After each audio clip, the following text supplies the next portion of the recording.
I always wanted to be a comedian when I was younger, but I didn't have the confidence. I was so shy that even the mice and the rabbits used to bully me.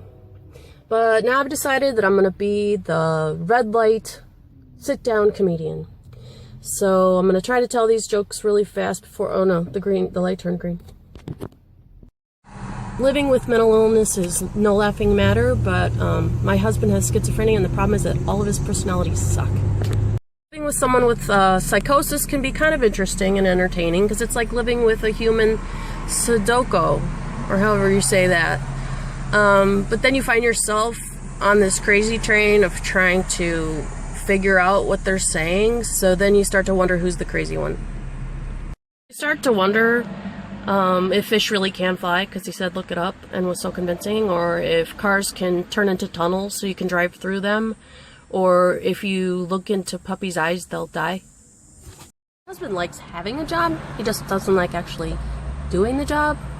One time he came home and he said he hallucinated that the boss told him to go home. So I told him I hallucinated that the boss called and told him to go back. With schizophrenia, you think of people like James Holmes, but most schizophrenics are not violent. They just cause the people they live with to feel violent. I asked my husband to go get cat food once, and he came home with 49 cans.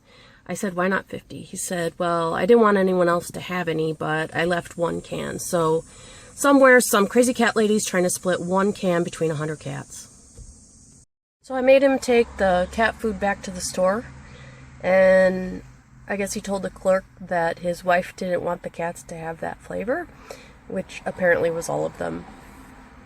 I thought it would embarrass him enough that he would stop buying 10 of everything, but I was wrong. But I figured something out. I figured people that aren't good with money, they have a different exchange rate. Like $1 is a little bit of money to us, $100 is a little bit of money to them. So I decided to pay my husband's allowance in pesos. Yes, my husband's on an allowance because you don't even want to know what happened when I asked him to go buy cat litter.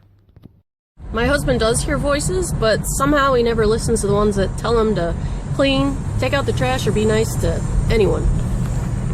With schizophrenia, you think of people like James Holmes, but most schizophrenics are not violent. They just cause the people they live with to feel violent. Seriously, I love my husband, and if you're living with someone who has mental illness, get out while you can. I'm getting all green lights here, so I'm taking it as a sign from the universe that this should end. Oh, here's a red light. So, this has been the Red Light Sit-Down Comic. I hope you enjoyed it. Thanks for helping me live my dream, even if it was only for a minute. I hope you enjoy. Gotta do this before the light turns green. Remember to live your dreams and your nightmares too, because all life is a gift. And now I gotta go look up, because my husband told me that he once died for 2 hours and then came back to life, which I think sounds ridiculous, but you know, I gotta look it up now. So thanks.